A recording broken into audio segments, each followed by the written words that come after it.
Last year obviously didn't end the way you guys wanted to. What has been the message this offseason?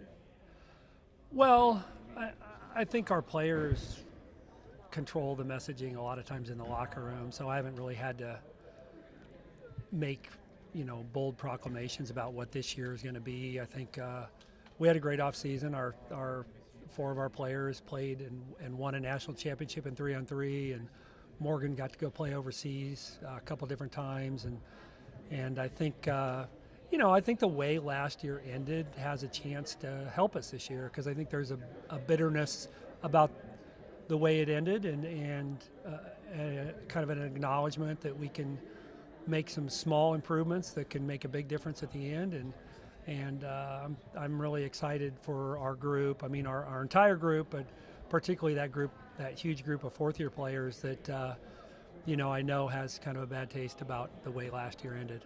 That is a huge group of returners and those older kids on the team. How important is it to have that leadership going into this year? Yeah, it's great because they can spread it out, right? It doesn't have to be one person or two people. There are six of them, and with different experiences. I mean, some of them get more of the headlines, but they're all vital to what we do, and if one or two of them are having a bad day, that there's plenty of other people to pick them up. So I think that the number that there are, but also just how much they've gone through, really helps them, because they understand what it takes, the length of the season, the fact that you're going to hit obstacles, and it's not going to be a smooth ride for 4 months. But sorry. Sorry. Yeah, but I think just having that many means that you spread that out, and it doesn't have to be just one or two persons. Mm-hmm. How about the veteran group? You have 4 of your 5 starters returning. Some of them played 3-on-3 with each other this summer. How well is that group gelling right now? Yeah, well, they have a built-in advantage for having played as much as they have together and practiced together and done things off the court. So I think there's a pace to practice that you get when you have that many older players that you don't always have. I got to keep reminding myself to be grateful that practice it's not perfect, but it is much smoother than most Octobers, just because of the amount of time that those guys have played together, and they know what their strengths, each of them's strengths are, and to some degree what they can't do. So it's been a good run up, I feel like, so far. How is it to have your world traveler Morgan Molly back? I know when we talked to her earlier that 3-on-3 doesn't maybe do a lot of defense. Have you had to work on that coming back? Yeah. Well, it has been an adjustment, because I feel like there are, as much as it is basketball, it's certainly way different than 5-on-5, and the pace of 3-on-3 with a 12-second shot clock and is just different, and there's obviously 4 fewer bodies on the floor, so there's just more space to play in. And then I just think the travel piece was difficult. Like, she went to China for 12 days, and the Mongolia trip was just last month, and those are around the world, and just to get your body clock back and to go through that kind of travel and then come back, that's been a little bit of an adjustment. But I feel like in the long run it's going to be great for her, because of the confidence that she gained, and the stage that she got to play on, and the experience that she had. It's going to make that regular season travel super easy for her. Yeah, she'll think going back and forth to the East Coast is super easy, having gone to China and Mongolia. Exactly. And for that 5th spot in that starting rotation, who are you kind of seeing step up to the plate? Who's going to maybe fill that spot?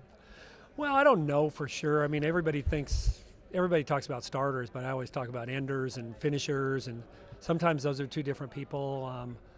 I think we have a collection of sophomore guards that I think can make an impact. I think Kiani and Kennedy and Brittany all have a year in the program, and in Kiani and Kennedy's case, they got to play a little bit, and then Mallory Brake and Jamie Horan are 2 older players who I think have just been super steady through the fall. I think Mal's had a great fall camp, but that's yet to be worked out. But we expect to be a deep team. We expect to be a team that plays 8 or 9. So it's not necessarily about who our fifth starter is, because I feel like, to some degree, who starts and who plays down the stretch might be different, or it might be different night to night.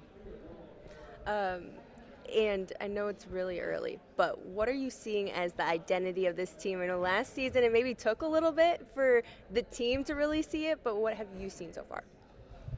Well, we're a team that's balanced. I mean, obviously with Emma and Morgan and Lauren, those are 3 really elite offensive players, but as you mentioned, I think Molly's improved a lot, and so I think it's a balanced team. I mean, we need to be a little bit better defensively than we were a year ago. Our defensive numbers were fine, but I think with the experience we have, if we can be just a little bit better, that can help us, because we're a little bit too grounded in the 3-point shot.